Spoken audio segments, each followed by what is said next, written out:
Game of Life and How to Play It by Florence Scovel Shinn. Chapter 1. The Game. Most people consider life a battle, but it is not a battle. It is a game.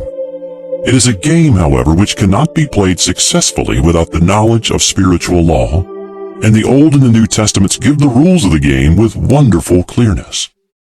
Jesus Christ taught that it was a great game of giving and receiving. Whatsoever a man soweth, that shall he also reap. This means that whatever man sends out in word or deed will return to him. What he gives, he will receive. If he gives hate, he will receive hate. If he gives love, he will receive love. If he gives criticism, he will receive criticism. If he lies, he will be lied to. If he cheats, he will be cheated. We are taught also that the imaging faculty plays a leading part in the game of life. Keep thy heart, or imagination, with all diligence, for out of it are the issues of life. Proverbs chapter 4, verse 23. This means that what man images, sooner or later externalizes in his affairs. I know of a man who feared a certain disease. It was a very rare disease and difficult to get, but he pictured it continually and read about it until it manifested in his body. And he died, the victim of distorted imagination. So we see, to play successfully the game of life, we must train the imaging faculty. A person with an imaging faculty trained to image only good brings into his life every righteous desire of his heart. Health, wealth, love, friends, perfect self-expression, his highest ideals. The imagination has been called the scissors of the mind, and it is ever cutting day by day the pictures man sees there, and sooner or later he meets his own creations in his outer world. To train the imagination successfully, man must understand the workings of his mind. The Greeks said, "Know thyself." There are three departments of the mind: the subconscious, conscious, and superconscious. The subconscious is simply power without direction. It is like steam or electricity, and it does what it is directed to do. It has no power of induction. Whatever man feels deeply or images clearly is impressed upon the subconscious mind and carried out in minutest detail. For example, a woman I know, when a child, always made believe she was a widow. She dressed up in black clothes and wore a long black veil, and people thought she was very clever and amusing. She grew up and married a man with whom she was deeply in love. In a short time, he died, and she wore black and a sweeping veil for many years. The picture of herself as a widow was impressed upon the subconscious mind, and in due time worked itself out, regardless of the havoc created. The conscious mind has been called mortal or carnal mind. It is the human mind and sees life as it appears to be. It sees death, disaster, sickness, poverty, and limitation of every kind, and it impresses the subconscious. The superconscious mind is the God mind within each man, and is the realm of perfect ideas. In it is the perfect pattern spoken of by Plato, the divine design. For there is a divine design for each person. There is a place that you are to fill, and no one else can fill, something you are to do, which no one else can do. There is a perfect picture of this in the superconscious mind. It usually flashes across the conscious as an unattainable ideal, something too good to be true. In reality, it is man's true destiny or destination flashed to him from the infinite intelligence which is within himself. Many people, however, are in ignorance of their true destinies and are striving for things and situations which do not belong to them, and would only bring failure and dissatisfaction if attained. For example, a woman came to me and asked me to speak the word that she would marry a certain man with whom she was very much in love. She called him A.B. I replied that this would be a violation of spiritual law, but that I would speak the word for the right man, the divine selection, the man who belonged to her by divine right. I added, if A.B. is the right man, you can't lose him, and if he isn't, you will receive his equivalent. She saw A.B. frequently, but no headway was made in their friendship. One evening she called and said, "Do you know, for the last week, A.B. hasn't seemed so wonderful to me?" I replied, "Maybe he is not the divine selection. Another man may be the right one." Soon after that, she met another man who fell in love with her at once, and who said she was his ideal. In fact, he said all the things that she had always wished A.B. would say to her. She remarked, "It was quite uncanny." She soon returned his love and lost all interest in A.B. This shows the law of substitution. A right idea was substituted for a wrong one. Therefore, there was no loss or sacrifice involved. Jesus Christ said, "Seek ye first the kingdom of God and his righteousness, and all these things shall be added unto you." And he said the kingdom was within man. The kingdom is the realm of right ideas, or the divine pattern. Jesus Christ taught that man's words played a leading part in the game of life. By your words ye are justified, and by your words ye are condemned. Many people have brought disaster into their lives through idle words. For example, a woman once asked me why her life was now one of poverty, of limitation. Formerly, she had a home, was surrounded by beautiful things, and had often tired of the management of her home, and had said repeatedly, "I'm sick and tired of things. I wish I lived in a trunk." And she added, "Today I am living in that trunk." She had spoken herself into a trunk. The subconscious mind has no sense of humor, and people often joke themselves into unhappy experiences. For example, a woman who had a great deal of money joked continually about getting ready for the poorhouse. In a few years, she was almost destitute, having impressed the subconscious mind with a picture of lack and limitation. Fortunately, the law works both ways, and a situation of lack may be changed to one of plenty. For example, a woman came to me one hot summer's day for a treatment for prosperity. She was worn out, dejected, and discouraged. She said she possessed just $8 in the world. I said, "Good. We'll bless the $8 and multiply them as Jesus Christ multiplied the loaves and fishes. For he taught that every man had the power to bless and to multiply, to heal and to prosper." She said, "What shall I do next?" I replied, "Follow intuition. Have you a hunch to do anything or to go anywhere? Intuition means intuition, or to be taught from within. It is man's unerring guide, and I will deal more fully with its laws in a following chapter." The woman replied, "I don't know. I seem to have a hunch to go home. I've just enough money for car fare." Her home was in a distant city and was one of lack and limitation, and the reasoning mind, or intellect, would have said, "Stay in New York and get work and make some money." I replied, "Then go home. Never violate a hunch." I spoke the following words for her: "Infinite Spirit, open the way for great abundance for..." She is an irresistible magnet for all that belongs to her by divine right. I told her to repeat it continually also. She left for home immediately. In calling on a woman one day, she linked up with an old friend of her family. Through this friend, she received thousands of dollars in a most miraculous way. She has said to me often, "Tell people about the woman who came to you with $8 and a hunch." There's always plenty on man's pathway, but it can only be brought into manifestation through desire, faith, or the spoken word. Jesus Christ brought out clearly that man must make the first move. Ask, and it shall be given you. Seek, and ye shall find. Knock, and it shall be opened unto you. Matthew chapter 7, verse 7. In the Scriptures we read, "Concerning the works of my hands, command ye me." Infinite intelligence.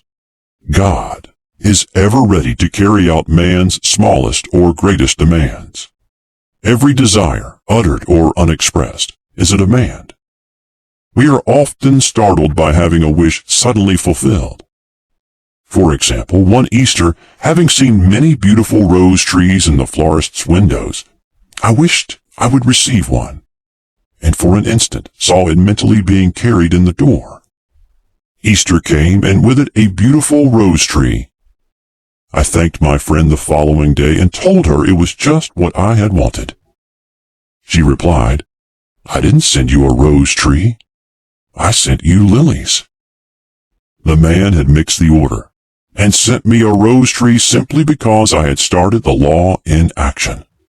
And I had to have a rose tree. Nothing stands between man and his highest ideals and every desire of his heart, but doubt and fear. When man can wish without worrying, every desire will be instantly fulfilled. I will explain more fully in a following chapter the scientific reason for this, and fear must be erased from the consciousness. It is man's only enemy. Fear of lack, fear of failure, fear of sickness, fear of loss, and a feeling of insecurity on some plane. Jesus Christ said, "Why are ye fearful, O ye of little faith?" Matthew chapter 8, verse 26. So we can see we must substitute faith for fear is only inverted faith. It is faith in evil instead of good. The object of the game of life is to see clearly one's good and to obliterate all mental pictures of evil. This must be done by impressing the subconscious mind with a realization of good. A very brilliant man who has attained great success told me he had suddenly erased all fear from his consciousness by reading a sign which hung in a room. He saw printed in large letters this statement, "Why worry? It will probably never happen." These words were stamped indelibly upon his subconscious mind, and he has now a firm conviction that only good can come into his life, therefore only good can manifest. In the following chapter, I will deal with the different methods of impressing the subconscious mind. It is man's faithful servant, but one must be careful to give it the right orders. Man has ever a silent listener at his side, his subconscious mind. Every thought, every word is impressed upon it and carried out in amazing detail. It is like a singer making a record on the sensitive disc of the phonographic plate. Every note and tone of the singer's voice is registered. If he coughs or hesitates, it is registered also. So let us break all the old bad records in the subconscious mind, the records of our lives which we do not wish to keep, and make new and beautiful ones. Speak these words aloud with power and conviction. I now smash and demolish, by my spoken word, every untrue record in my subconscious mind. They shall return to the dust heap of their native nothingness, for they came from my own vain imaginings. I now make my perfect records through the Christ within. The records of health, wealth, love, and perfect self-expression. This is the square of life, the game completed. In the following chapters, I will show how man can change his conditions by changing his words. Any man who does not know the power of the word is behind the times. Death and life are in the power of the tongue. Proverbs chapter 18, verse 21. Chapter 2. The Law of Prosperity. One of the greatest messages given to the race through the Scriptures is that God is man's supply, and that man can release through his spoken word all that belongs to him by divine right. He must, however, have perfect faith in his spoken word. Isaiah said, "My word shall not return unto me void, but shall accomplish that where it is sent." We know now that words and thoughts are a tremendous vibratory force ever molding man's body and affairs. A woman came to me in great distress and said she was to be sued on the 15th of the month for $3,000. She knew no way of getting the money and was in despair. I told her God was her supply, and that there is a supply for every demand. So I spoke the word. I gave thanks that the woman would receive $3,000 at the right time in the right way. I told her she must have perfect faith and act her perfect faith. The 15th came, but no money had materialized. She called me on the phone and asked what she was to do. I replied, "It is Saturday, so they won't sue you today. Your part is to act rich, thereby showing perfect faith that you will receive it by Monday." She asked me to lunch with her to keep up her courage. When I joined her at a restaurant, I said, "This is no time to economize. Order an expensive luncheon. Act as if you have already received the $3,000. All things whatsoever ye ask in prayer, believing, ye shall receive." You must act as if you have already received. The next morning she called me on the phone and asked me to stay with her during the day. I said, "No, you are divinely protected and God is never too late." In the evening she phoned again, greatly excited, and said, "My dear, a miracle has happened. I was sitting in my room this morning when the doorbell rang. I said to the maid, 'Don't let anyone in.' The maid, however, looked out the window and said, 'It's your cousin with a long white beard.' So I said, 'Call him back. I would like to see him.' He was just turning the corner when he heard the maid's voice, and he came back. He talked for about an hour, and just as he was leaving, he said, 'Oh, by the way, how are finances?' I told him I needed the money, and he said, 'Why, my dear, I will give you $3,000 the first of the month.' I didn't like to tell him I was going to be sued. 'What shall I do? I won't receive it till the first of the month, and I must have it tomorrow,' I said. 'I'll keep on treating,' I said. 'Spirit is never too late.' I give thanks she has received the money on the invisible plane and that it manifests on time. The next morning her cousin called her up and said, 'Come to my office this morning and I will give you the money.'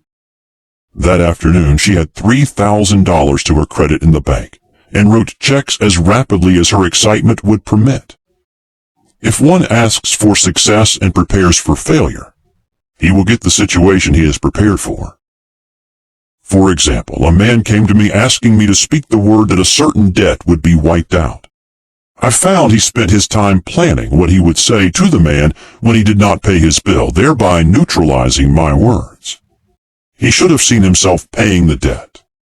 We have a wonderful illustration of this in the Bible relating to the 3 kings who were in the desert, without water for their men and horses. They consulted the prophet Elisha, who gave them this astonishing message. "Thus saith the Lord, Ye shall not see wind, neither shall you see rain, yet make this valley full of ditches." Man must prepare for the thing he has asked for, when there isn't the slightest sign of it in sight. For example, a woman found it necessary to look for an apartment during the year when there was a great shortage of apartments in New York. It was considered almost an impossibility, and her friends were sorry for her and said, "Isn't it too bad? You'll have to store your furniture and live in a hotel." She replied, "You needn't feel sorry for me. I'm a Superman, and I'll get an apartment." She spoke the words. Infinite Spirit opened the way for the right apartment. She knew there was a supply for every demand, and that she was unconditioned, working on the spiritual plane, and that one with God is a majority.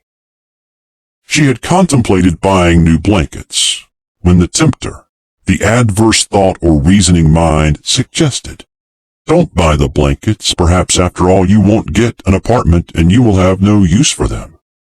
She promptly replied to herself, "I'll dig my ditches by buying the blankets." So she prepared for the apartment, acted as though she already had it. She found one in a miraculous way, and it was given to her although there were over 200 other applicants. The blankets showed active faith, It is needless to say that the ditches dug by the three kings in the desert were filled to overflowing.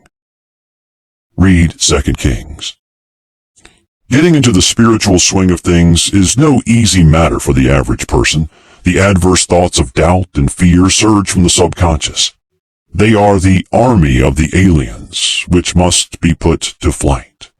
This explains why it is so often darkest before the dawn. A big demonstration is usually preceded by tormenting thoughts. Having made a statement of high spiritual truth, one challenges the old beliefs in the subconscious, and error is exposed to be put out. This is the time when one must make his affirmations of truth repeatedly, and rejoice and give thanks that he has already received. Before ye call, I shall answer.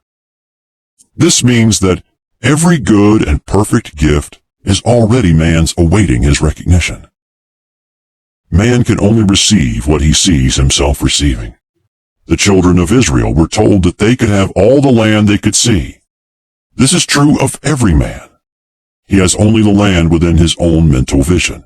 Every great work, every big accomplishment has been brought into manifestation through holding to the vision. And often just before the big achievement comes apparent failure and discouragement. The children of Israel, when they reached the promised land, were afraid to go in, for they said it was filled with giants who made them feel like grasshoppers. And there we saw the giants, and we were in our own sight as grasshoppers. This is almost every man's experience. However, the one who knows spiritual law is undisturbed by appearance and rejoices while he is yet in captivity. That is, he holds to his vision and gives thanks that the end is accomplished. He has received. Jesus Christ gave a wonderful example of this. He said to his disciples, Say not ye, there are yet 4 months, and then cometh the harvest. Behold, I say unto you, lift up your eyes and look on the fields, for they are ripe already to harvest. His clear vision pierced the world of matter, and he saw clearly the fourth-dimensional world, things as they really are, perfect and complete in divine mind. So man must ever hold the vision of his journey's end and demand the manifestation of that which he has already received. It may be his perfect health, love, supply, self-expression, home, or friends. They are all finished and perfect ideas registered in divine mind, man's own superconscious mind, and must come through him, not to him. For example, a man came to me asking for treatments for success. It was imperative that he raise $50,000 for his business. The time limit was almost up when he came to me in despair.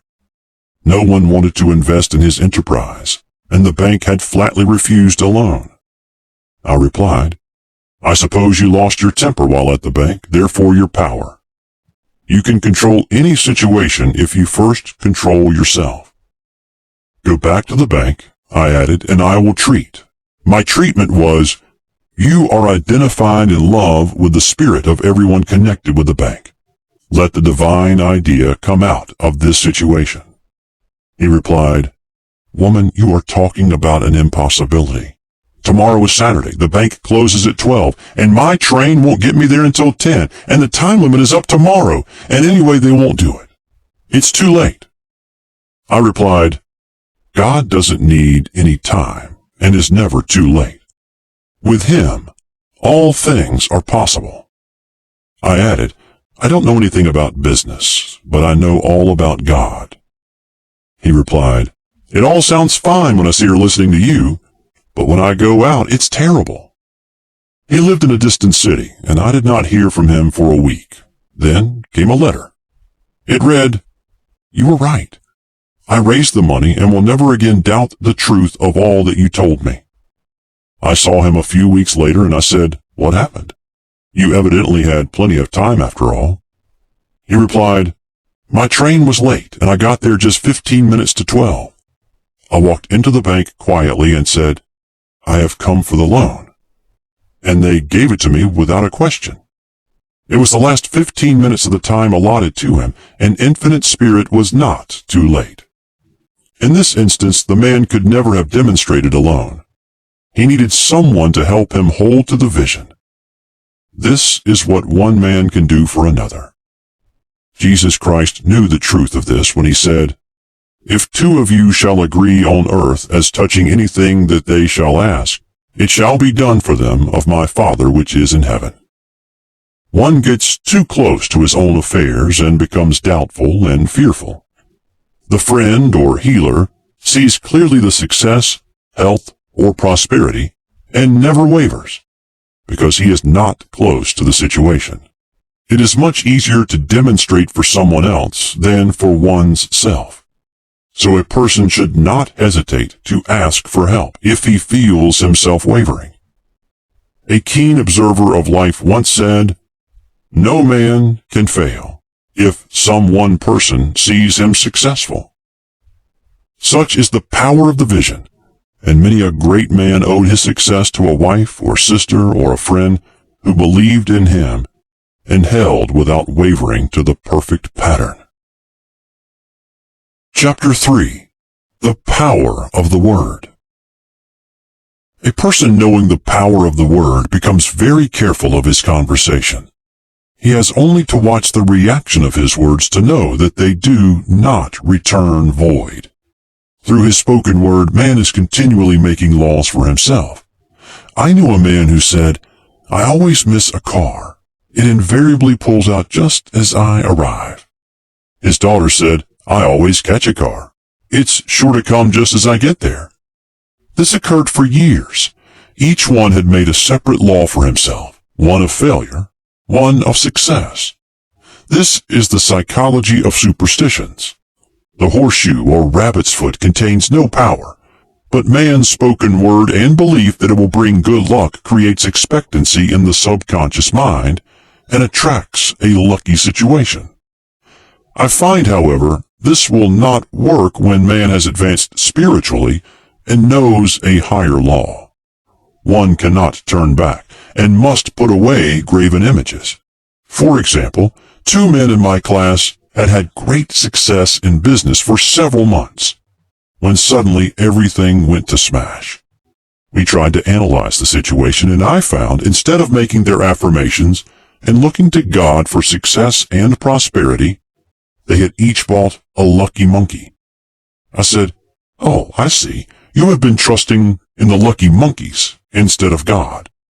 Put away the lucky monkeys and call on the law of forgiveness, for man has power to forgive or neutralize his mistakes." They decided to throw the lucky monkeys down a coal hole, and all went well again.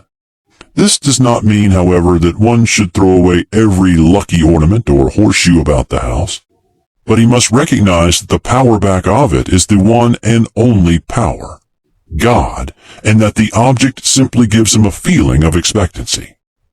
I was with a friend one day who was in deep despair. In crossing the street, she picked up a horseshoe. Immediately, she was filled with joy and hope. She said God had sent her the horseshoe in order to keep up her courage. It was indeed at that moment about the only thing that could have registered in her consciousness. Her hope became faith, and she ultimately made a wonderful demonstration. I wish to make the point clear that the men previously mentioned were depending on the monkeys alone, while this woman recognized the power back of the horseshoe. I know in my own case, it took a long while to get out of a belief that a certain thing brought disappointment. If the thing happened, disappointment invariably followed. I found the only way I could make a change in the subconscious was by asserting there are not 2 powers. There is only one power, God, therefore there are not disappointments, and this thing means a happy surprise. I noticed a change at once, and happy surprises commenced coming my way.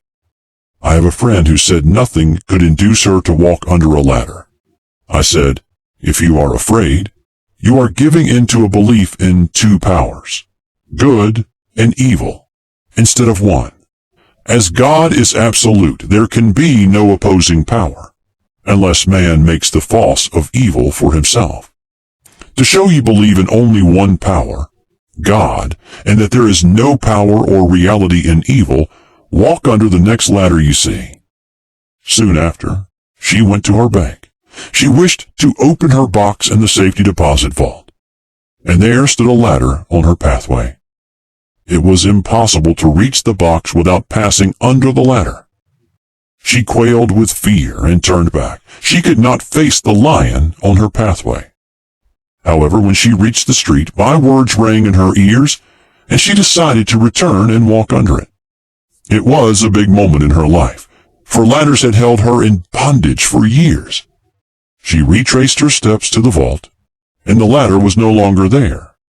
This so often happens. If one is willing to do a thing he is afraid to do, he does not have to. It is the law of non-resistance, which is so little understood. Someone has said that courage contains genius and magic.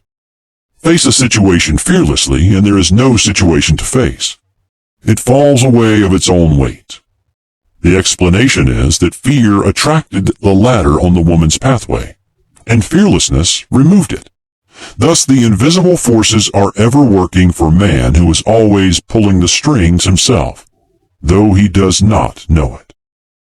Owing to the vibratory power of words, whatever man voices, he begins to attract. People who continually speak of disease invariably attract it. After man knows the truth, he cannot be too careful of his words. For example, I have a friend who often says on the phone, "Do come to see me and have an old-fashioned chat." This old-fashioned chat means an hour of about 500 to 1,000 destructive words, the principal topics being loss, lack, failure, and sickness. I reply, "No, I thank you. I've had enough old-fashioned chats in my life. They are too expensive. But I will be glad to have a new-fashioned chat and talk about what we want, not what we don't want." There is an old saying that man only dares use his words for three purposes: to heal, bless, or prosper. What man says of others will be said of him, and what he wishes for another he is wishing for himself. Curses, like chickens, come home to roost.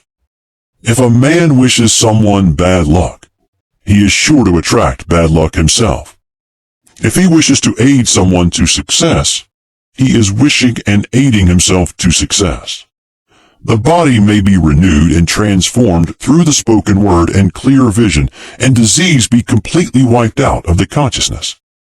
The metaphysician knows that all disease has a mental correspondence, and in order to heal the body, one must first heal the soul. The soul is the subconscious mind, and it must be saved from wrong thinking. In the 23rd Psalm, we read, "He restoreth my soul." This means that the subconscious mind or soul must be restored with the right ideas, and the mystical marriage is the marriage of the soul and the spirit, or the subconscious and superconscious mind. They must be one. When the subconscious is flooded with the perfect ideas of the superconscious, God and man are one. I and the Father are one. That is, he is one with the realm of perfect ideas. He is the man made in God's likeness and image, imagination, and is given power and dominion over all created things, his mind, body, and affairs. It is safe to say that all sickness and unhappiness come from the violation of the law of love. A new commandment I give unto you: love one another, and in the game of life, love or goodwill takes every trick. For example, a woman I know had for years an appearance of a terrible skin disease. The doctors told her it was incurable, and she was in despair. She was on the stage, and she feared she would soon have to give up her profession, and she had no other means of support. She, however, procured a good engagement, and on the opening night, made a great hit. She received flattering notices from the critics, and was joyful and elated. The next day she received a notice of dismissal. A man in the cast had been jealous of her success, and had caused her to be sent away. She felt hatred and resentment taking complete possession of her, and she cried out, Oh God, don't let me hate that man. That night, she worked for hours in the silence. She said, I soon came into a very deep silence. I seemed to be at peace with myself, with the man, and with the whole world. I continued this for 2 following nights, and on the 3rd day I found I was healed completely of the skin disease. In asking for love or goodwill, she had fulfilled the law. For love is the fulfilling of the law. And the disease, which came from subconscious resentment, was wiped out. Continual criticism produces rheumatism as critical. Inharmonious thoughts cause unnatural deposits in the blood, which settle in the joints. False growths are caused by jealousy, hatred, unforgiveness, fear, etc. Every disease is caused by a mind not at ease.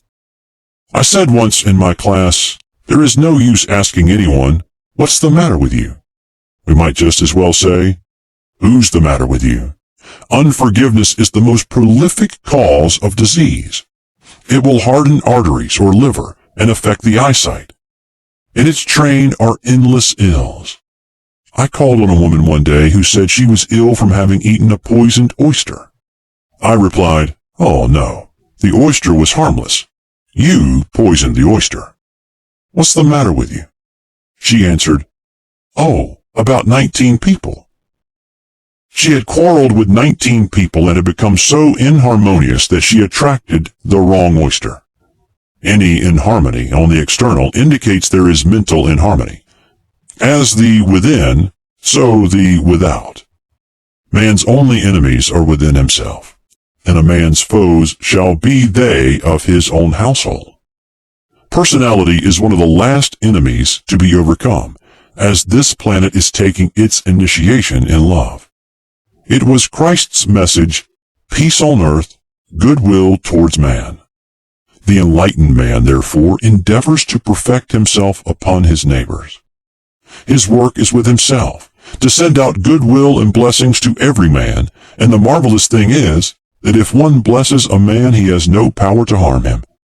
For example, a man came to me asking to treat for success in business. He was selling machinery, and a rival appeared on the scene with what he proclaimed was a better machine, and my friend feared defeat.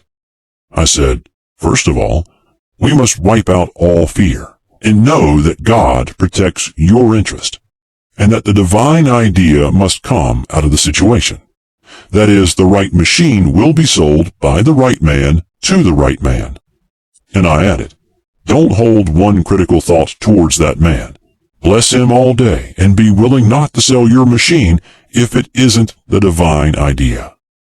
So we went to the meeting, fearless and non-resistant, and blessing the other man. He said the outcome was very remarkable. The other man's machine refused to work, and he sold his without the slightest difficulty.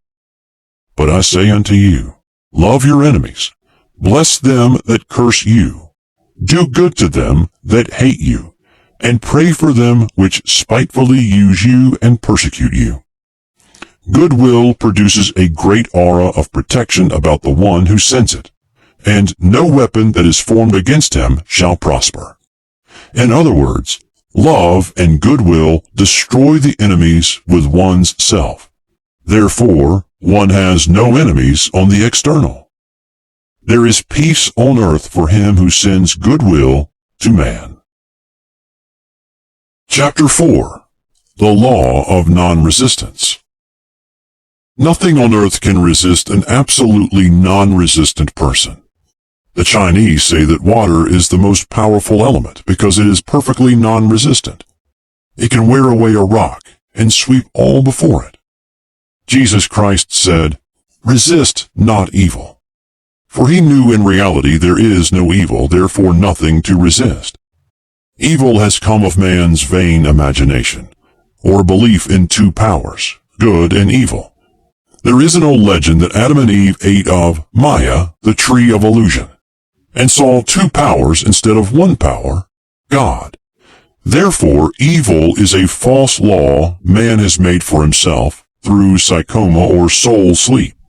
Soul sleep means that man's soul has been hypnotized by the race belief of sin, sickness, and death, etc. which is carnal or mortal thought, and his affairs have outpictured his illusions.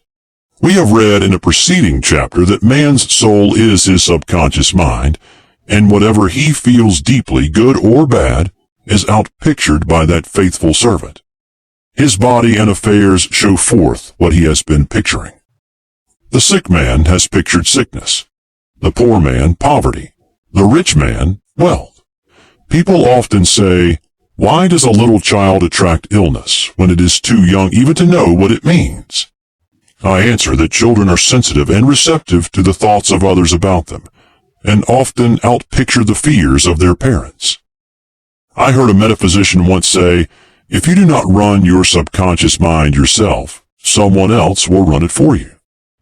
Mothers often unconsciously attract illness and disaster to their children by continually holding them in thoughts of fear and watching for symptoms. For example, a friend asked a woman if her little girl had had the measles. She replied promptly, not yet. This implied that she was expecting the illness and therefore preparing the way for what she did not want for herself and child. However, the man who is centered and established in right thinking, the man who sends out only goodwill to his fellow man and who is without fear, cannot be touched or influenced by the negative thoughts of others. In fact, he could then receive only good thoughts as he himself sends forth only thoughts. Resistance is hell, for it places man in a state of torment. A metaphysician once gave me a wonderful recipe for taking every trick in the game of life. It is the acme of non-resistance. He gave it in this way. At one time in my life, I baptized children, and of course, they had many names. Now I no longer baptize children, but I baptize events. But I give every event the same name. If I have a failure, I baptize it success, in the name of the Father, and of the Son, and of the Holy Ghost. In this, we see the great law of transmutation, founded on non-resistance. Through his spoken word, every failure was transmuted into success. For example, a woman who required money, and who knew the spiritual law of opulence, was thrown continually in a business way with a man who made her feel very poor. He talked lack and limitation, and she commenced to catch his poverty thoughts. So she disliked him, and blamed him for her failure. She knew in order to demonstrate her supply, she must first feel that she had received. A feeling of opulence must precede its manifestation. It dawned on her one day that she was resisting the situation and seeing two powers instead of one. So she blessed the man and baptized the situation success. She affirmed, as there is only one power, God, this man is here for my good and my prosperity. Just what he did not seem to be there for. Soon after that, she met, through this man, a woman who gave her for a service rendered several $1,000s. And the man moved to a distant city and faded harmoniously from her life. Make the statement, every man is a golden link in the chain of my good, for all men are God in manifestation, awaiting the opportunity given by man, himself, to serve the divine plan of his life. Bless your enemy, and you rob him of his ammunition. His arrows will be transmuted into blessings. This law is true of nations as well as individuals. Bless a nation, send love and goodwill to every inhabitant, and it is robbed of its power to harm. Man can only get the right idea of non-resistance through spiritual understanding. My students have often said, I don't want to be a doormat. I reply, when you use non-resistance with wisdom, no one will ever be able to walk over you. Another example, one day I was impatiently awaiting an important telephone call. I resisted every call that came in and made no outgoing calls myself, reasoning that it might interfere with the one I was awaiting. Instead of saying, divine ideas never conflict, the call will come at the right time, leaving it to infinite intelligence to arrange, I commenced to manage things myself.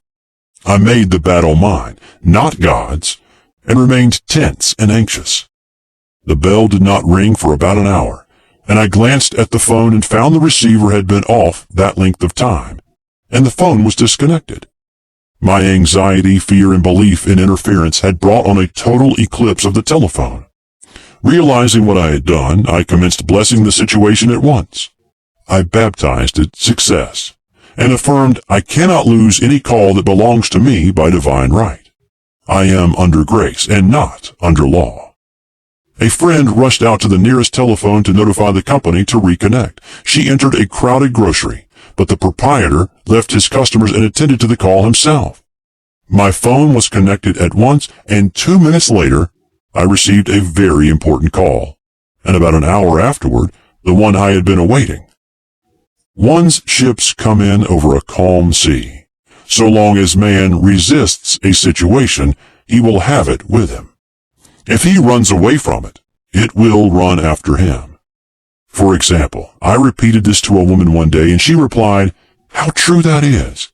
I was unhappy at home. I disliked my mother, who was critical and domineering. So I ran away and was married. But I married my mother, for my husband was exactly like my mother, and I had the same situation to face again. Agree with thine adversary quickly." This means agree that the adverse situation is good, be undisturbed by it, and it falls away of its own weight. "None of these things move me" is a wonderful affirmation. The inharmonious situation comes from some inharmony within man himself. When there is in him no emotional response to an inharmonious situation, it fades away forever from his pathway. So we see man's work is ever with himself. People have said to me, "Give treatments to change my husband or my brother." I reply, "No, I will give treatments to change you. When you change, your husband and your brother will change." One of my students was in the habit of lying. I told her it was a failure method, and if she lied, she would be lied to. She replied, "I don't care. I can't possibly get along without lying." One day she was speaking on the phone to a man with whom she was very much in love. She turned to me and said, "I don't trust him. I know he's lying to me." I replied, "Well, you lie yourself, so someone has to lie to you, and you will be sure it will be just the person you want the truth from." Sometime after that, I saw her, and she said, "I'm cured of lying." I questioned, "What cured you?" And she replied, "I have been living with a woman who lied worse than I did." One is often cured of his faults by seeing them in others. Life is a mirror, and we find only ourselves reflected in our associates. Living in the past is a failure method and a violation of spiritual law. Jesus Christ said, "Behold, now is the accepted time. Now is the day of salvation." Lot's wife looked back and was turned into a pillar of salt. The robbers of time are the past and the future. Man should bless the past and forget it if it keeps him in bondage, and bless the future, knowing it has in store for him endless joys, but live fully in the now. For example, a woman came to me complaining that she had no money with which to buy Christmas gifts. She said, "Last year was so different. I had plenty of money and gave lovely presents, and this year I have scarcely a cent." I replied, "You will never demonstrate money while you are pathetic and live in the past. Live fully in the now, and get ready to give Christmas presents. Dig your ditches, and the money will come." She exclaimed, "I know what to do. I will buy some tinsel twine, Christmas seals, and wrapping paper." I replied, "Do that, and the presents will come and stick themselves to the Christmas seals." This too was showing financial fearlessness and faith in God, as the reasoning mind said, "Keep every cent you have, as you are not sure you will get any more." She bought the seals, paper, and twine, and a few days before Christmas received a gift of several $100s. Buying the seals and twine had impressed the subconscious with expectancy, and opened the way for the manifestation of the money. She purchased all the presents in plenty of time. Man must live suspended in the moment. Look well, therefore, to this day. Such is the salutation of the dawn. He must be spiritually alert, ever awaiting his leads, taking advantage of every opportunity. One day I said continually, silently, "Infinite Spirit, don't let me miss a trick." And something very important was told to me that evening.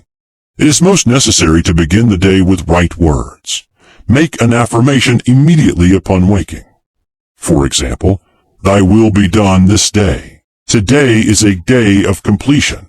I give thanks for this perfect day. Miracle shall follow miracle, and wonders shall never cease." Make this a habit, and one will see wonders and miracles come into his life. One morning I picked up a book and read, "Look with wonder at that which is before you." It seemed to be my message for the day. So I repeated again and again, "Look with wonder at that which is before you." At about noon, a large sum of money was given me, which I had been desiring for a certain purpose. In a following chapter, I will give affirmations that I have found most effective. However, one should never use an affirmation unless it is absolutely satisfying and convincing to his own consciousness, and often an affirmation is changed to suit different people. For example, the following has brought success to many. "I have a wonderful work in a wonderful way. I give wonderful service for wonderful pay." I gave the first two lines to one of my students, and she added the last two. It made a most powerful statement, as there should always be perfect payment for perfect service, and a rhyme sinks easily into the subconscious. She went about singing it aloud and soon did receive wonderful work in a wonderful way, and gave wonderful service for wonderful pay. Another student, a businessman, took it and changed the word work to business. He repeated, "I have a wonderful business in a wonderful way, and I give wonderful service for wonderful pay." That afternoon he made a $40,000 deal, though there had been no activity in his affairs for months. Every affirmation must be carefully worded and completely cover the ground. For example, I knew a woman who was in great need and made a demand for work. She received a great deal of work, but was never paid anything. She now knows to add, "Wonderful service for wonderful pay." It is man's divine right to have plenty, more than enough. His barns should be full and his cup should flow over. This is God's idea for man, and when man breaks down the barriers of lack in his own consciousness, the golden age will be his and every righteous desire of his heart fulfilled. Chapter 5. The Law of Karma and the Law of Forgiveness. Man receives only that which he gives. The game of life is a game of boomerangs. Man's thoughts, deeds, and words return to him sooner or later, with astounding accuracy. This is the law of karma, which is Sanskrit for come back.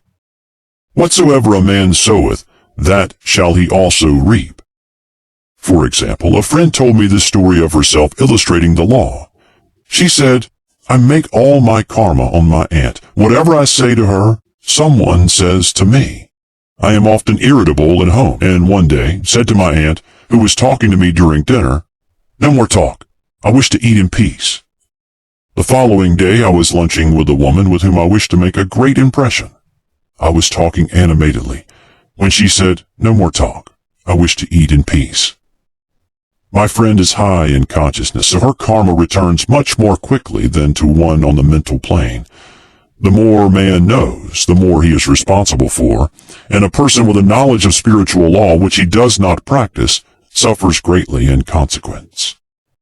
The fear of the Lord, law, is the beginning of wisdom. If we read the word Lord, law, it will make many passages in the Bible much clearer. "Vengeance is mine. I will repay, saith the Lord." Law. It is the law which takes vengeance, not God. God sees man perfect, created in his own image, imagination, and given power and dominion.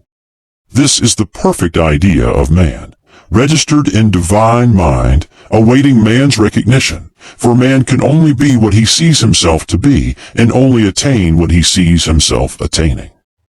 "Nothing ever happens without an onlooker," is an ancient saying. Man sees first his failure or success, his joy or sorrow. before it swings into visibility from the scenes set in his own imagination. We have observed this in the mother picturing disease for her child, or a woman seeing success for her husband. Jesus Christ said, "And ye shall know the truth, and the truth shall make you free." So we see freedom from all unhappy conditions comes through knowledge, a knowledge of spiritual law. Obedience precedes authority, and the law obeys man when he obeys the law. The law of electricity must be obeyed before it becomes man's servant. When handled ignorantly, it becomes man's deadly foe. So with the laws of mind. For example, a woman with a strong personal will wished she owned a house which belonged to an acquaintance, and she often made mental pictures of herself living in the house. In the course of time, the man died and she moved into the house. Several years afterwards, coming into the knowledge of spiritual law, she said to me, "Do you think I had anything to do with that man's death?" I replied, "Yes, your desire was so strong everything made way for it. But you paid your karmic debt. Your husband, whom you loved devotedly, died soon after, and the house was a white elephant on your hands for years." The original owner, however, could not have been affected by her thoughts had he been positive in the truth, nor her husband, but they were both under karmic law. The woman should have said, feeling the great desire for the house, "Infinite intelligence, give me the right house, equally as charming as this, the house which is mine, by divine right." The divine selection would have given perfect satisfaction and brought good to all. The divine pattern is the only safe pattern to work by. Desire is a tremendous force and must be directed in the right channels, or chaos ensues. In demonstrating, the most important step is the first step, to ask aright. Man should always demand only that which is by divine right. To go back to the illustration, had the woman taken this attitude, "If this house I desire is mine, I cannot lose it. If it is not, give me its equivalent." The man might have decided to move out harmoniously had it been the divine selection for her, or another house would have been substituted. Anything forced into manifestation through personal will is always ill-got, and has ever bad success. Man is admonished, "My will be done, not thine." And the curious thing is, man always gets just what he desires when he does relinquish personal will, thereby enabling infinite intelligence to work through him. "Stand ye still, and see the salvation of the Lord." Law. For example, a woman came to me in great distress. Her daughter had determined to take a very hazardous trip, and the mother was filled with fear. She said she had used every argument, had pointed out the dangers to be encountered, and forbidden her to go. But the daughter became more and more rebellious and determined. I said to the mother, "You are forcing your personal will upon your daughter, which you have no right to do, and your fear of the trip is only attracting it, for man attracts what he fears." I added, "Let go, and take your mental hands off. Put it in God's hands, and use this statement: I put this situation in the hands of infinite love and wisdom. If this trip is the divine plan, I bless it, and not longer resist. But if it is not divinely planned, I give thanks that it is now dissolved and dissipated." A day or two after that, her daughter said to her, "Mother, I have given up the trip." And the situation returned to its native nothingness. It is learning to stand still, which seems so difficult for man. I have dealt more fully with this law in the chapter on non-resistance. I will give another example of sowing and reaping which came in the most curious way. A woman came to me saying she had received a counterfeit $20 bill given to her at the bank. She was much disturbed, for she said, "The people at the bank will never acknowledge their mistake." I replied, "Let us analyze the situation and find out why you attracted it." She thought a few moments and exclaimed, "I know it. I sent a friend a lot of stage money just for a joke." So the law had sent her some stage money. for it doesn't know anything about jokes. I said, now we will call on the law of forgiveness and neutralize the situation. Christianity is founded upon the law of forgiveness. Christ has redeemed us from the curse of the karmic law, and the Christ within each man is his Redeemer and salvation from all inharmonious conditions. So I said, Infinite Spirit, we call on the law of forgiveness and give thanks that she is under grace and not under law, and cannot lose this $20 which is hers by divine right. Now, I said, go back to the bank and tell them fearlessly that it was given you there by mistake. She obeyed, and to her surprise, they apologized and gave her another bill, treating her most courteously. So knowledge of the law gives man power to rub out his mistakes. Man cannot force the external to be what he is not. If he desires riches, he must be rich first in consciousness. For example, a woman came to me asking treatment for prosperity. She did not take much interest in her household affairs, and her home was in great disorder. I said to her, if you wish to be rich, you must be orderly. All men with great wealth are orderly, and order is heaven's first law. I added, you will never become rich with a burnt match in the pincushion. She had a good sense of humor and commenced immediately, putting her house in order. She rearranged furniture, straightened out bureau drawers, cleaned rugs, and soon made a big financial demonstration, a gift from a relative. The woman herself became made over and keeps herself keyed up financially by being ever watchful of the external and expecting prosperity, knowing God is her supply. Many people are in ignorance of the fact that gifts and things are investments, and that hoarding and saving invariably lead to loss. There is that scattereth and yet increaseth, and there is that withholdeth more than is meet, but it tendeth to poverty.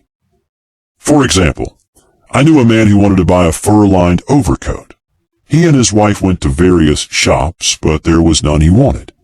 He said they were all too cheap-looking. At last he was shown one the salesman said was valued at $1,000, but which the manager would sell him for $500, as it was late in the season.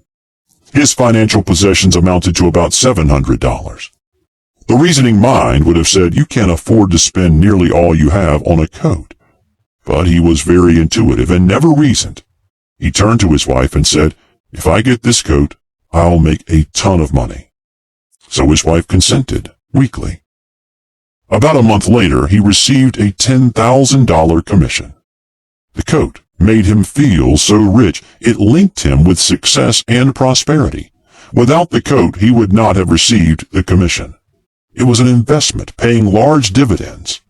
If man ignores these leadings to spend or to give, the same amount of money will go in an uninteresting or unhappy way. For example, a woman told me on Thanksgiving Day she informed her family that they could not afford a Thanksgiving dinner. She had the money, but decided to save it. A few days later, someone entered her home and took from the bureau drawer the exact amount the dinner would have cost. The law always stands back of the man who spends fearlessly, with wisdom. For example, one of my students was shopping with her little nephew. The child clamored for a toy, which she told him she could not afford to buy. She realized suddenly that she was seeking lack and not recognizing God as her supply. So she bought the toy, and on her way home picked up in the street the exact amount of money she had paid for it.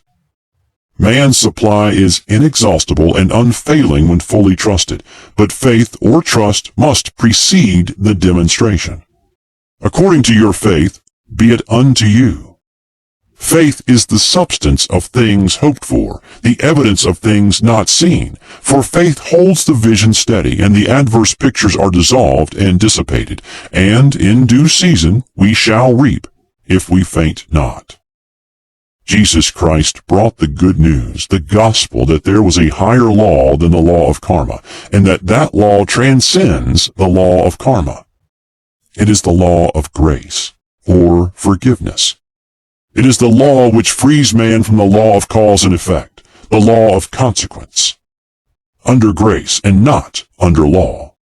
We are told that on this plane, man reaps where he has not sown, the gifts of God are simply poured out upon him. All that the kingdom affords is his. This continued state of bliss awaits the man who has overcome the race, or world thought. In the world thought, there is tribulation. But Jesus Christ said, "Be of good cheer. I have overcome the world." The world thought is that of sin, sickness, and death. He saw their absolute unreality and said, "Sickness and sorrow shall pass away, and death itself, the last enemy, be overcome." We know now, from a scientific standpoint, that death could be overcome by stamping the subconscious mind with the conviction of eternal youth and eternal life. The subconscious, being simply power without direction, carries out orders without questioning. Working under the direction of the superconscious, the Christ or God within man, the resurrection of the body would be accomplished. Man would no longer throw off his body in death. It would be transformed into the body electric. Sung by Walt Whitman, for Christianity is founded upon the forgiveness of sins and an empty tomb. Chapter 6. Casting the Burden. Impressing the Subconscious. When man knows his own powers and the workings of his mind, his great desire is to find an easy and quick way to impress the subconscious with good. For simply an intellectual knowledge of the truth will not bring results.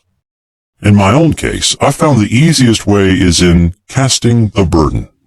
A metaphysician once explained it in this manner. He said, "The only thing which gives anything weight in nature is the law of gravitation. And if a boulder could be taken high above the planet, there would be no weight in that boulder." And that is what Jesus Christ meant when he said, "My yoke is easy and my burden is light."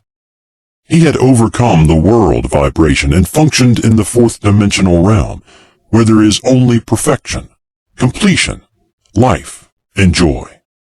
He said, "Come to me all ye that are labor and are heavy laden, and I will give you rest. Take my yoke upon you, for my yoke is easy and my burden is light." We are also told in the 55th Psalm to cast thy burden upon the Lord. Many passages in the Bible state that the battle is God's, not man's, and that man is always to stand still and see the salvation of the Lord. This indicates that the superconscious mind, or Christ within, is the department which fights man's battles and relieves him of burdens. We see, therefore, that man violates law if he carries a burden, and a burden is an adverse thought or condition.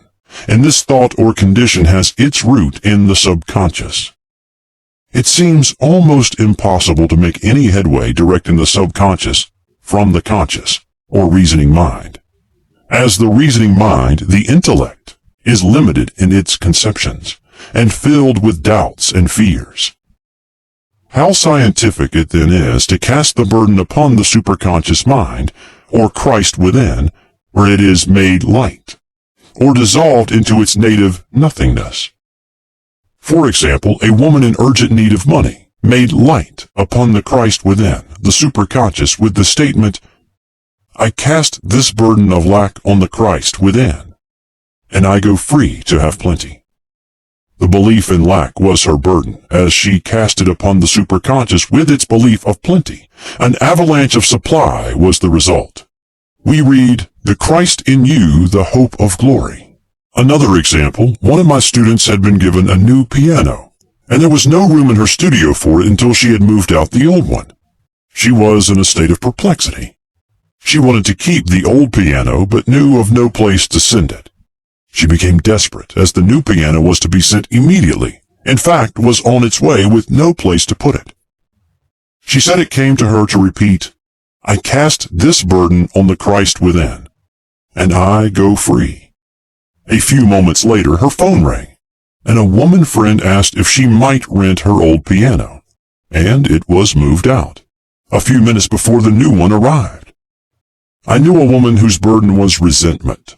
She said, "I cast this burden of resentments on the Christ within, and I go free to be loving, harmonious, and happy." The almighty superconscious flooded the subconscious with love, and her whole life was changed. For years, resentment has held her in a state of torment and imprisoned her soul, the subconscious mind. The statement should be made over and over and over, sometimes for hours at a time, silently or audibly, with quietness but determination. I have often compared it to winding up a Victrola. We must wind ourselves up with spoken words. I have noticed in casting the burden, after a little while, one seems to see clearly. It is impossible to have clear vision while in the throes of carnal mind. Doubts and fear poison the mind and body, and imagination runs riot, attracting disaster and disease. In steadily repeating the affirmation, I cast this burden on the Christ within, and go free, the vision clears, and with it a feeling of relief, and sooner or later comes the manifestation of good, be it health, happiness, or supply. One of my students once asked me to explain the darkness before the dawn. I referred in a preceding chapter to the fact that often, before the big demonstration, everything seems to go wrong, and deep depression clouds the consciousness. It means that out of the subconscious are rising the doubts and fears of the ages. These old derelicts of the subconscious rise to the surface, to be put out. It is then that man should clap his cymbals, like Jehoshaphat, and give thanks that he is saved even though he seems surrounded by the enemy, the situation of lack or disease. The student continued, "How long must one remain in the dark?" And I replied, "Until one can see in the dark." And casting the burden enables one to see in the dark. In order to impress the subconscious, active faith is always essential. Faith without works is dead. In these chapters I have endeavored to bring out this point. Jesus Christ showed active faith when he commanded the multitude to sit down on the ground before he gave thanks for the loaves and fishes. I will give another example showing how necessary this step is. In fact, active faith is the bridge over which man passes to his promised land. Through misunderstanding, a woman had been separated from her husband, whom she loved deeply. He refused all offers of reconciliation and would not communicate with her in any way. Coming into the knowledge of spiritual law, she denied the appearance of separation. She made this statement, "There is no separation in divine mind. Therefore, I cannot be separated from the love and companionship which are mine by divine right." She showed active faith by arranging a place for him at the table every day, thereby impressing the subconscious with a picture of his return. Over a year passed, but she never wavered, and one day he walked in. The subconscious is often impressed through music. Music has a fourth-dimensional quality and releases the soul from imprisonment. It makes wonderful things seem possible and easy of accomplishment. I have a friend who uses her Victrola daily for this purpose. It puts her in perfect harmony and releases the imagination. Another woman often dances while making her affirmations. The rhythm and harmony of music and motion carry her words forth with tremendous power. The student must remember also not to despise the day of small things. Invariably, before a demonstration come signs of land. Before Columbus reached America, he saw birds and twigs which showed him land was near. So it is with a demonstration. But often the student mistakes it for the demonstration itself and is disappointed. For example, a woman had spoken the word for a set of dishes. Not long afterwards, a friend gave her a dish which was old and cracked. She came to me and said, "Well, I asked for a set of dishes and all I got was a cracked plate." I replied, "The plate was only signs of land. It shows your dishes are coming. Look upon it as birds and seaweed." And not long afterwards, the dishes came. Continually making believe impresses the subconscious. If one makes believe he is rich, and makes believe he is successful, in due time he will reap. Children are always making believe, and except ye be converted, and become as little children, ye shall not enter the kingdom of heaven. For example, I know of a woman who was very poor, but no one could make her feel poor. She earned a small amount of money from rich friends who constantly reminded her of her poverty and to be careful in saving. Regardless of their admonitions, she would spend all her earnings on a hat, or make someone a gift, or be in a rapturous state of mind. Her thoughts were always centered on beautiful clothes and rings and things, but without envying others. She lived in the world of the wondrous, and only riches seemed real to her. Before long, she married a rich man, and the rings and things became visible. I do not know whether the man was the divine selection, but opulence had to manifest in her life, and she had imaged only opulence. There is no peace or happiness for man until he has erased all fear from the subconscious. Fear is misdirected energy and must be redirected or transmuted into faith. Jesus Christ said, "Why are ye fearful, O ye of little faith? All things are possible to him that believeth." I am asked so often by my students, how can I get rid of fear? I reply, by walking up to the thing you are afraid of. The lion takes its fierceness from your fear. Walk up to the lion and he will disappear. Run away and he runs after you. I have shown in previous chapters how the lion of lack disappeared when the individual spent money fearlessly, showing faith that God was his supply and therefore unfailing. Many of my students have come out of the bondage of poverty and are now bountifully supplied through losing all fear of letting money go out. The subconscious is impressed with the truth that God is the giver and gift.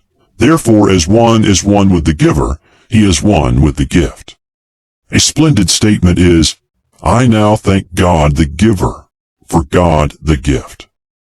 Man has long separated himself from his good and his supply through thoughts of separation and lack that sometimes it takes dynamite to dislodge these false ideas from the subconscious, and the dynamite is a big situation. We see in the foregoing illustration how the individual was freed from his bondage by showing fearlessness. Man should watch himself hourly to detect if his motive for action is fear or faith. Choose ye this day whom we shall serve, fear or faith. Perhaps one's fear is of personality. Then do not avoid the people feared. Be willing to meet them cheerfully, and they will either prove golden links in the chain of one's good, or disappear harmoniously from one's pathway. Perhaps one's fear is of disease or germs. Then one should be fearless and undisturbed in a germ-laden situation, and he would be immune. One can only contract germs while vibrating at the same rate as the germ, and fear drags men down to the level of the germ. Of course, the disease-laden germ is the product of carnal mind, as all thought must objectify. Germs do not exist in the superconscious or divine mind, therefore are the product of man's vain imagination. In the twinkling of an eye, man's release will come when he realizes there is no power in evil. The material world will fade away, and the fourth dimensional world, the world of the wondrous, will swing into manifestation. And I saw a new heaven and a new earth, and there shall be no more death, neither sorrow nor crying, neither shall there be any more pain, for the former things are passed away. Chapter 7. Love.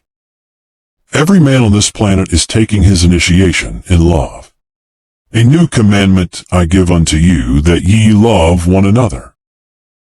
Uspensky states, in Tertium Organum, that love is a cosmic phenomenon, and opens to man the fourth dimensional world, the world of the wondrous. Real love is selfless and free from fear. It pours itself out upon the object of its affection, without demanding any return. Its joy is in the joy of giving. Love is God in manifestation, and the strongest magnetic force in the universe. Pure, unselfish love draws to itself its own. It does not need to seek or demand.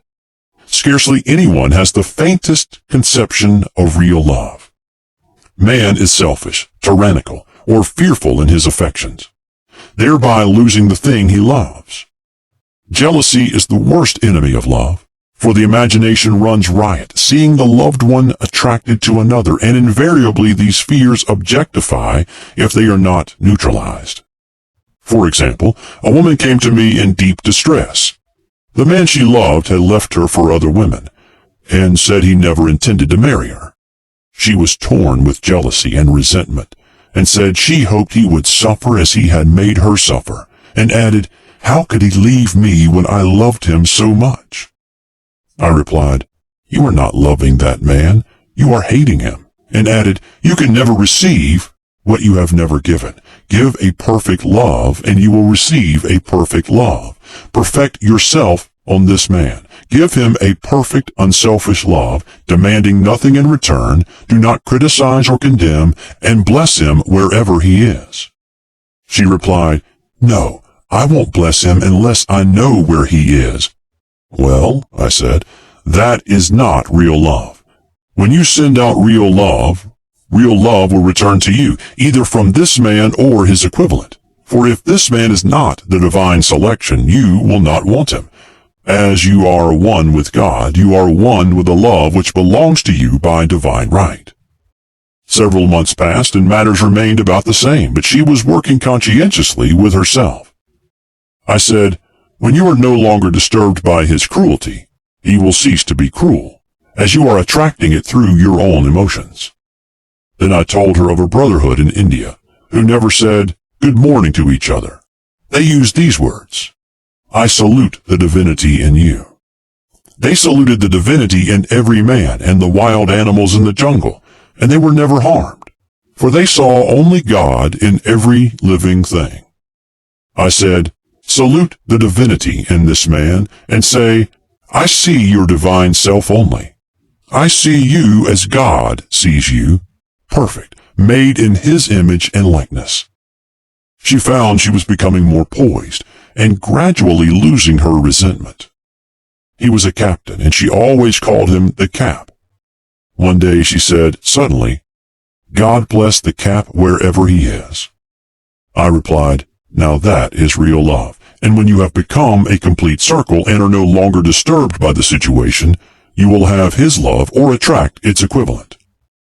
I was moving at this time and did not have a telephone, so was out of touch with her for a few weeks, when one morning I received a letter saying, "We are married." At the earliest opportunity, I paid her a call.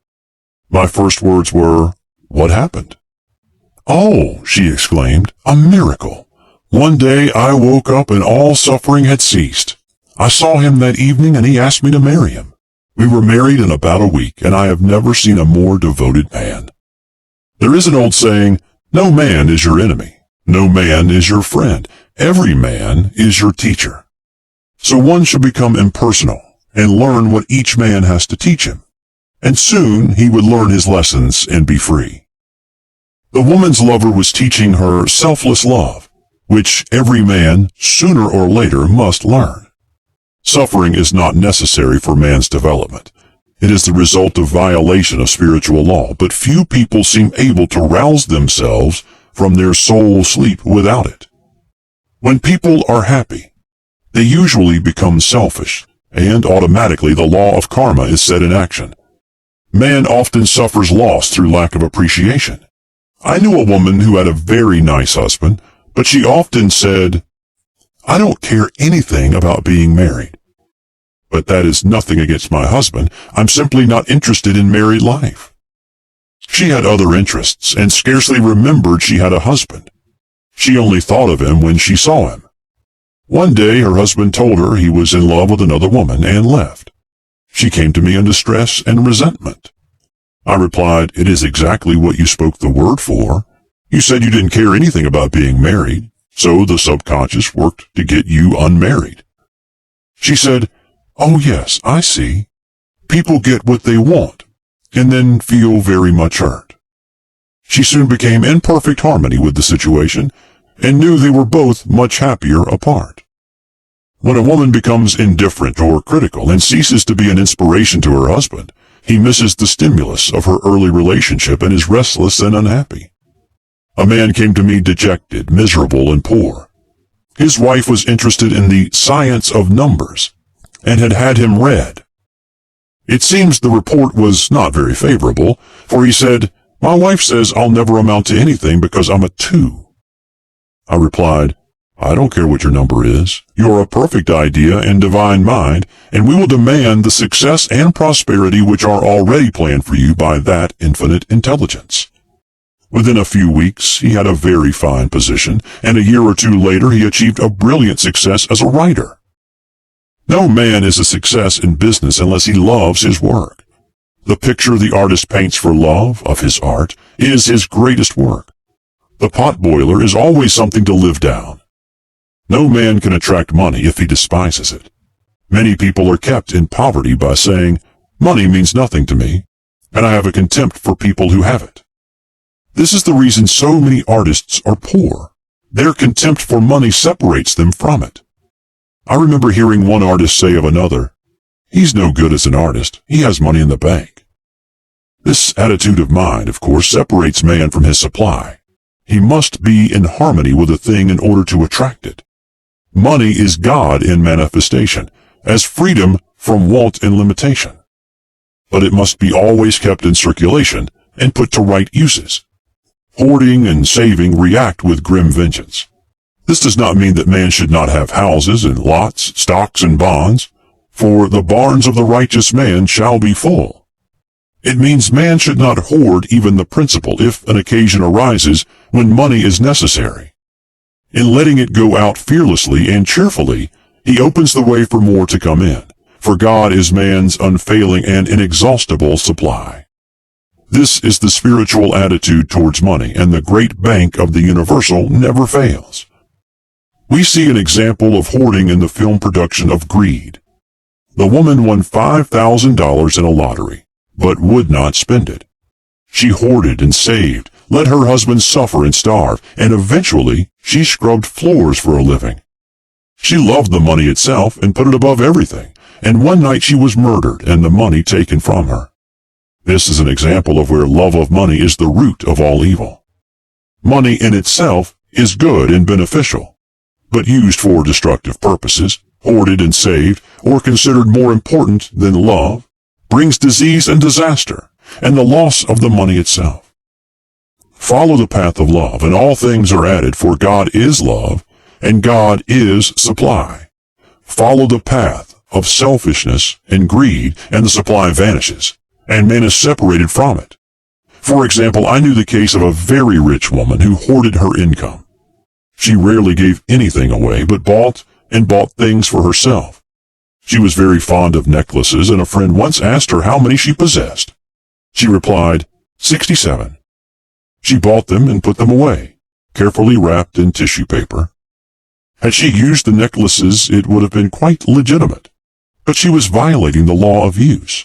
Her closets were filled with clothes she never wore, and jewels which never saw the light. The woman's arms were gradually becoming paralyzed from holding on to things, and eventually she was considered incapable of looking after her affairs, and her wealth was handed over to others to manage. So man, in ignorance of the law, brings about his own destruction. All disease, all unhappiness come from the violation of the law of love. Man's boomerangs of hate, resentment, and criticism come back laden with sickness and sorrow. Love seems almost a lost art, but the man with the knowledge of spiritual law knows it must be regained, for without it, he has become as sounding brass and tinkling cymbals. For example, I had a student who came to me month after month to clean her consciousness of resentment. After a while, she arrived at the point where she resented only one woman, but that one woman kept her busy. Little by little, she became poised and harmonious, and one day, all resentment was wiped out. She came in radiant and exclaimed, "You can't understand how I feel." The woman said something to me, and instead of being furious, I was loving and kind, and she apologized and was perfectly lovely to me. No one could understand the marvelous lightness I feel within. Love and goodwill are invaluable in business. For example, a woman came to me complaining of her employer. She said she was cold and critical, and knew she did not want her in the position. Well, I replied, salute the divinity in the woman and send her love. She said, I can't. She's a marble woman. I answered, you remember the story of the sculptor who asked for a certain piece of marble? He was asked why he wanted it, and he replied, because there is an angel in the marble. And out of it he produced a wonderful work of art. She said, very well, I'll try it. A week later she came back and said, I did what you told me to, and now the woman is very kind, and took me out in her car. People are sometimes filled with remorse for having done someone an unkindness, perhaps years ago. If the wrong cannot be righted, its effect can be neutralized by doing someone a kindness in the present. This one thing I do, forgetting those things which are behind, and reaching forth unto things where are before. Sorrow, regret, and remorse tear down the cells of the body and poison the atmosphere of the individual. A woman said to me in deep sorrow, treat me to be happy and joyous, for my sorrow makes me so irritable with members of my family that I keep making more karma. I was asked to treat a woman who was mourning for her daughter. I denied all belief in loss and separation and affirmed that God was the woman's joy, love, and peace. The woman gained her poise at once, but sent word by her son not to treat any longer because she was so happy it wasn't respectable. So mortal mind loves to hang on to its griefs and regrets. I knew a woman who went about bragging of her troubles, so of course she always had something to brag about. The old idea was if a woman did not worry about her children, she was not a good mother. Now, we know that mother fear is responsible for many of the diseases and accidents which come into the lives of children. For fear pictures vividly the disease or situation feared, and these pictures objectify, if not neutralized. Happy is the mother who can say sincerely that she puts her child in God's hands, and knows therefore that he is divinely protected. For example, a woman awoke suddenly in the night, feeling her brother was in great danger. Instead of giving in to fears, she commenced making statements of truth, saying, man is a perfect idea in divine mind, and is always in his right place. Therefore, my brother is in his right place and is divinely protected. The next day she found that her brother had been in close proximity to an explosion in a mine, but had miraculously escaped. So man is her brother's keeper, in thought. And every man should know that the thing he loves dwells in the secret place of the Most High, and abides under the shadow of the Almighty. There shall no evil befall thee, neither shall any plague come nigh thy dwelling. Perfect love casteth out fear. He that feareth is not made perfect in love. And love is the fulfilling of the law. Chapter 8. Intuition or Guidance. There is nothing too great of accomplishment for the man who knows the power of his word, and who follows his intuitive leads.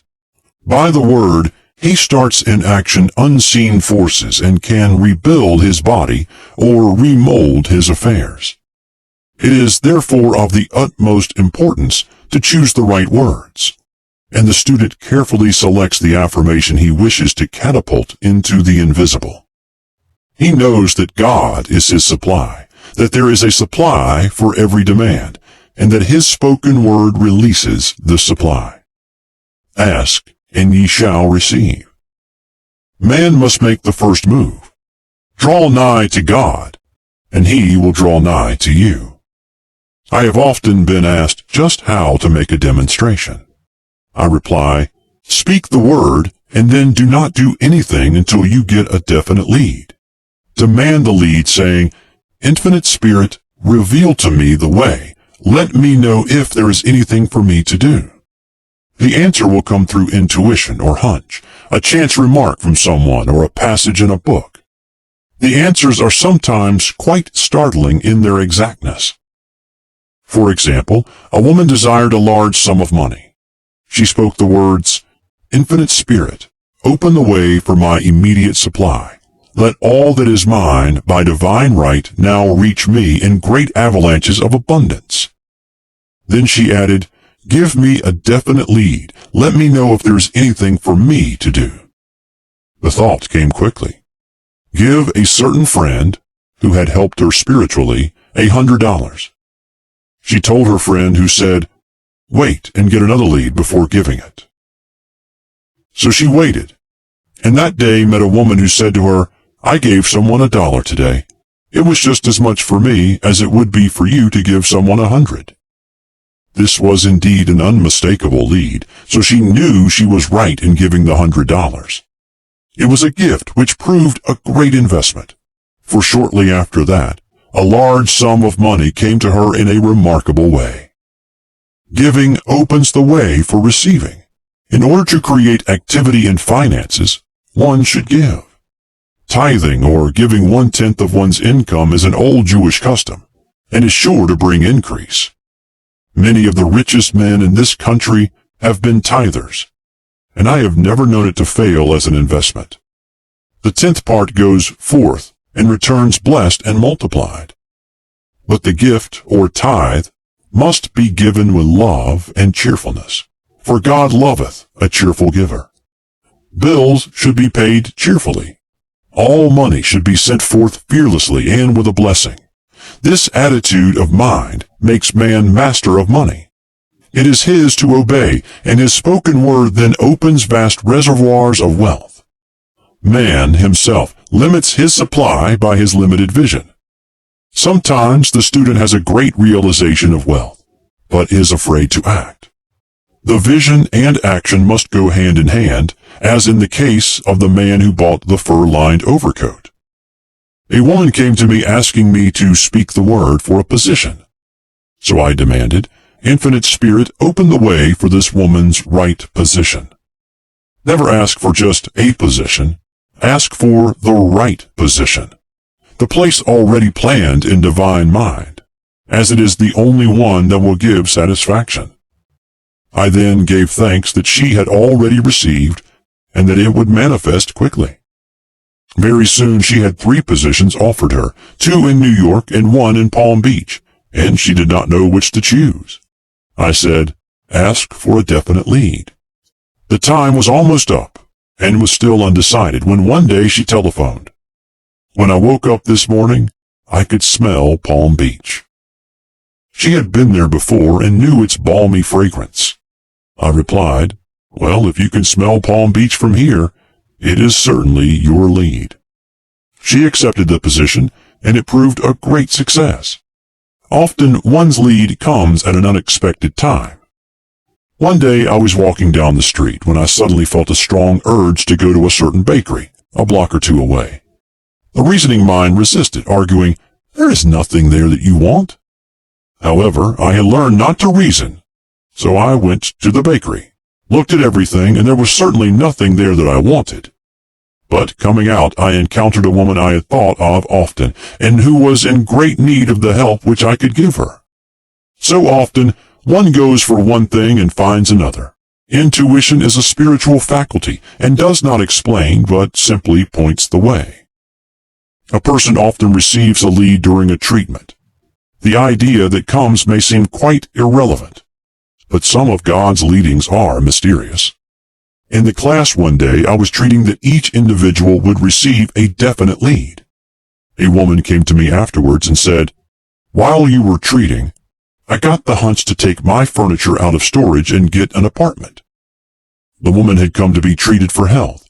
I told her I knew in getting a home of her own, her health would improve, and I added, I believe your trouble, which is a congestion, has come from having things stored away. Congestion of things causes congestion in the body. You have violated the law of use, and your body is paying the penalty. So I gave thanks that divine order was established in her mind, body, and affairs. People little dream of how their affairs react on the body. There is a mental correspondence for every disease. A person might receive instantaneous healing through the realization of his body being a perfect idea in divine mind, and therefore whole and perfect. But if he continues his destructive thinking, hoarding, hating, fearing, condemning, the disease will return. Jesus Christ knew that all sickness came from sin, but admonished the leper after the healing to go and sin no more, lest a worse thing come upon him. So man's soul, or subconscious mind, must be washed whiter than snow for permanent healing.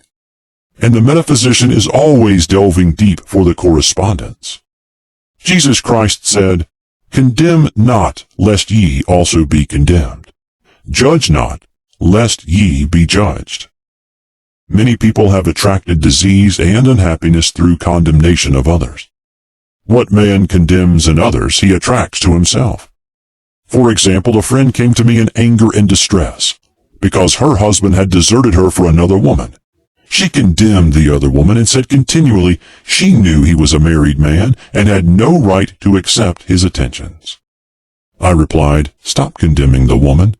Bless her, and be through with the situation. Otherwise, you are attracting the same thing to yourself."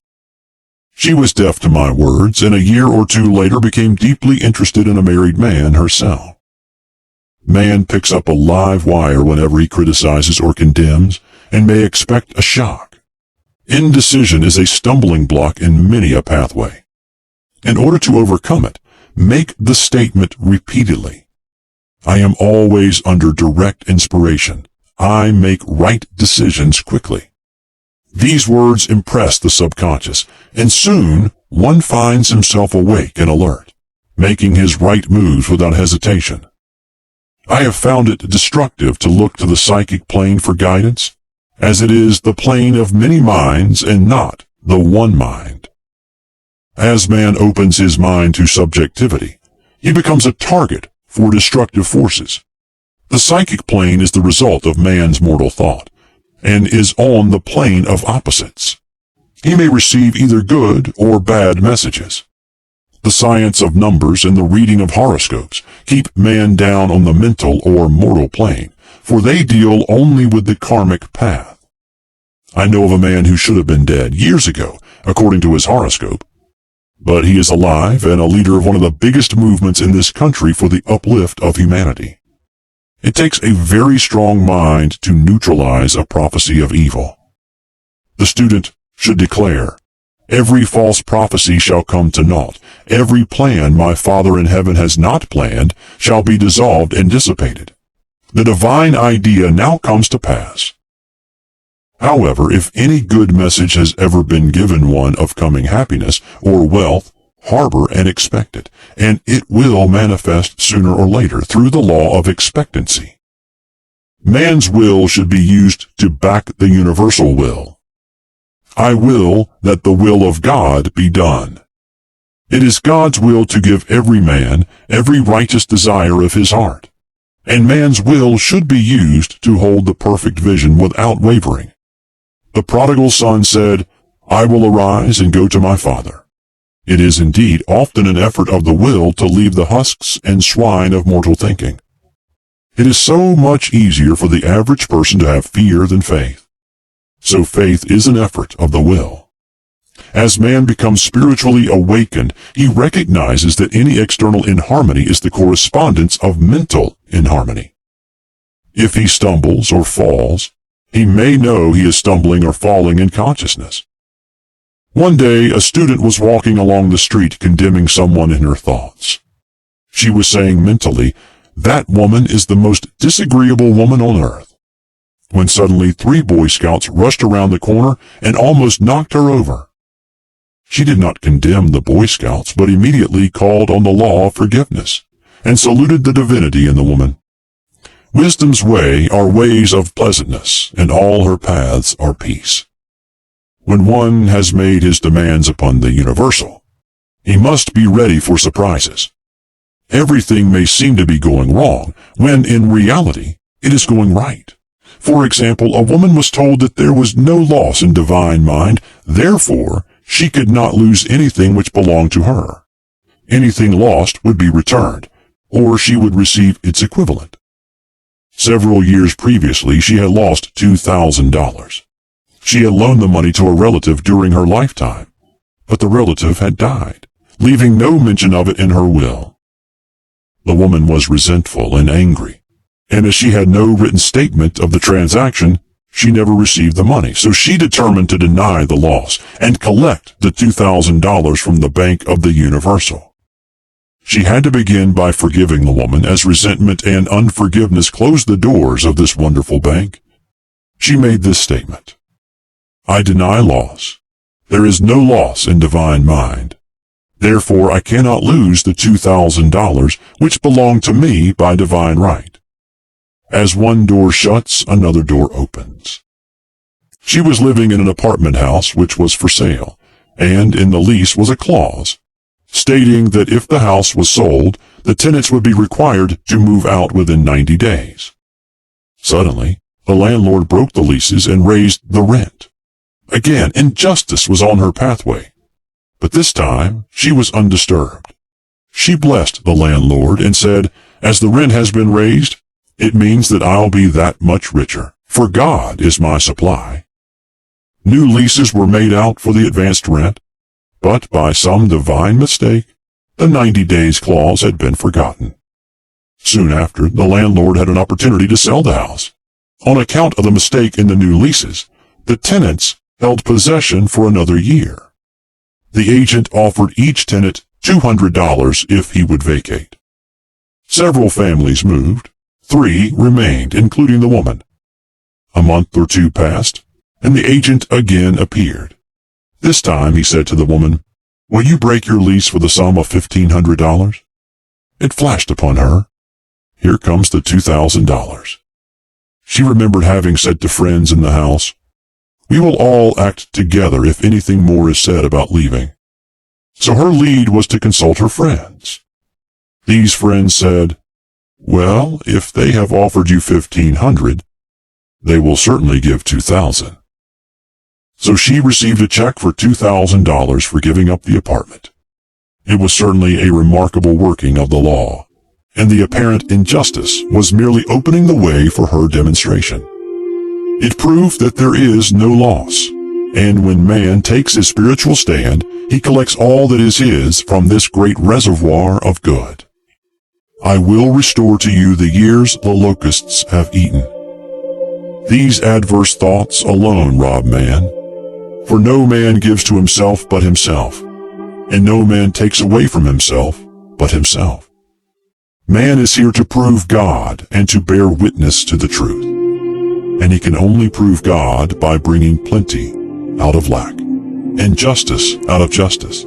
"Prove me now herewith, saith the Lord of hosts, if I will not open you the windows of heaven and pour out a blessing, that there shall not be room enough to receive it."